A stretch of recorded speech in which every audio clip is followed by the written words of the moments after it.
Hi, we are from Eco-Furn, and today we are going to be presenting to you our business proposal. The products that our corporation is going to be manufacturing are indoor dining room and kitchen furniture. We are a corporation that will make ethically sustainable products that are easy to assemble.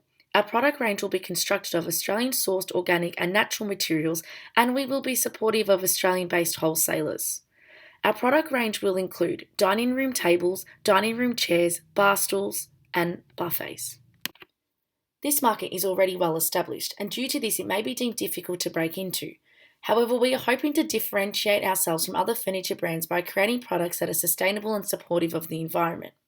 When researching, we were able to find that between 2012 and 2017, there was a 3% increase in this market, and that the market is expected to grow by 3.3% between 2018 and 2022, making it prime time to enter.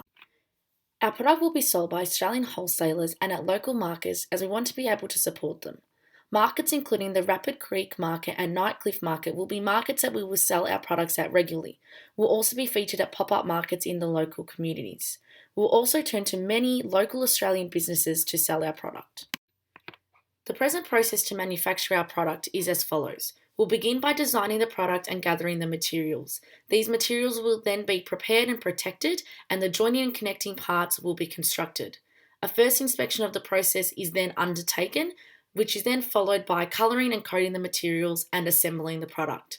A final inspection will then be conducted, and our products will be transported to wholesalers. In slide 6, we look at Croatia's history, beliefs and traditions. Croatia's capital city is Zagreb, with about 4.2 million people residing in it. It's located in southeastern Europe, and it's known for its rich culture of past traditions of early Greek, Roman and Bronze Age civilization. Catholicism's practiced, and it's known for also being influenced by the Venetian Renaissance period. In slide 7, we look at resource infrastructure and the income standards in Croatia. Natural resources found in Croatia are the production of coal, oil, low-grade iron, calcium, natural asphalt, mica, clay, salt and hydropower. The minimum wage in Croatia is 3,750 Croatian kuna, which accounts for about $5.11 in Australian dollars. In slide 8, we're looking at manufacturing, exports and imports. Manufacturing has a long-lasting tradition based on the 19th century of agriculture, forestry and mining, including wood, furniture and paper manufacturing. Exports account for about 15.3% from Bosnia, 18.9% from Italy. Imports are about 20.47 billion and are ranked 67th in the world for Croatia. And a few countries that are partnered are Italy, Germany and Russia. Hofstadter culture principles. Australia has shared amount of power distance and trust with employers and employers, where communication is informal and participative. This is a highly individualistic country where there is a high interdependence as a society. This results in being very normative culture. Where Croatia is a country where people are dependent on hierarchical order, which represents in their work behavior, where communication is only one way, resulting in a very collective society where the society focuses on working order to live. As of this, Croatia is believed to be a very pragmatic culture. Croatia is cheap and affordable in relation to Australia, making it a desirable location to expand to. Croatia is also a good country to expand to as it has high tourism rates. This means we will not only be in the market for individual buyers, we will also have the ability to provide to large organisations such as hotels. This expansion will also increase our employee base, our customer base, and as a result of this, our overall profits. In slide 11, we are looking how the business and corporate operational structure functions.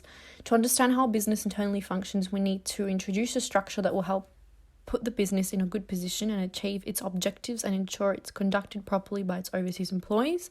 And secondly, we need to make sure that all business operations and decisions are for the best interest of its shareholders, employees and community.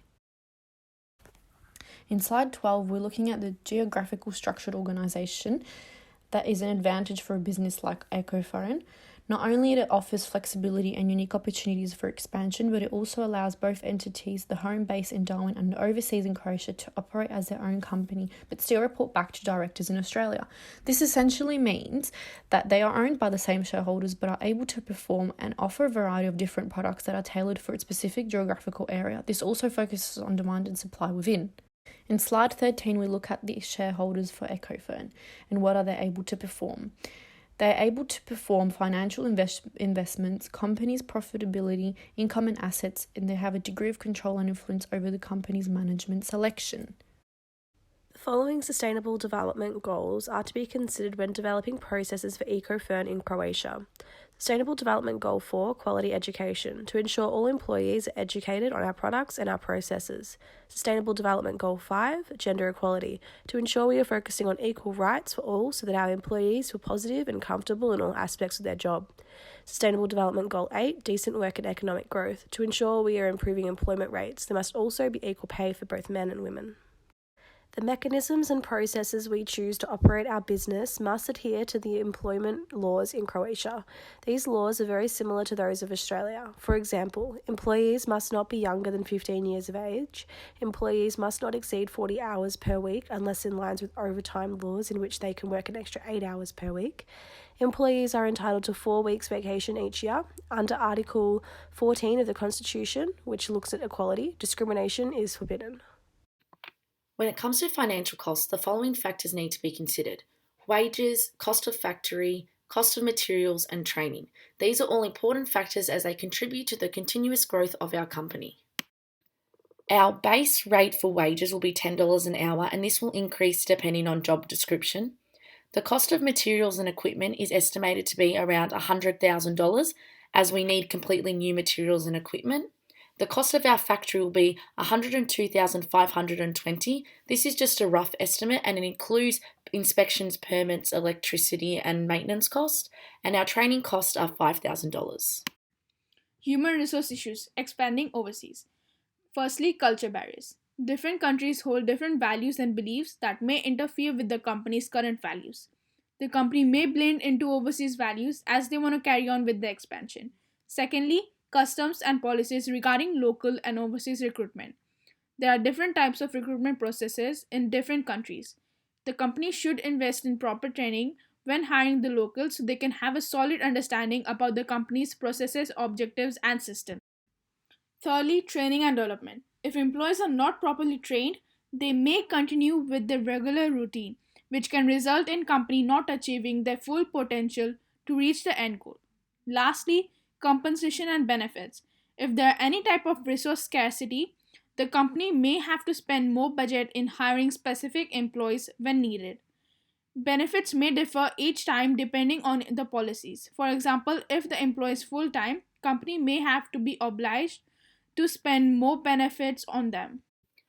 We need your financial support in order to establish a business structure in Croatia which will help maximize profit but will also assist in increasing training and development, minimizing cultural barriers, and ensuring our employees are treated fairly. We are kindly asking for $250,000 to $300,000 from you as potential investors, as it will assist us in our continuous growth as a company, ensure we continue to be profitable, and keep us socially responsible.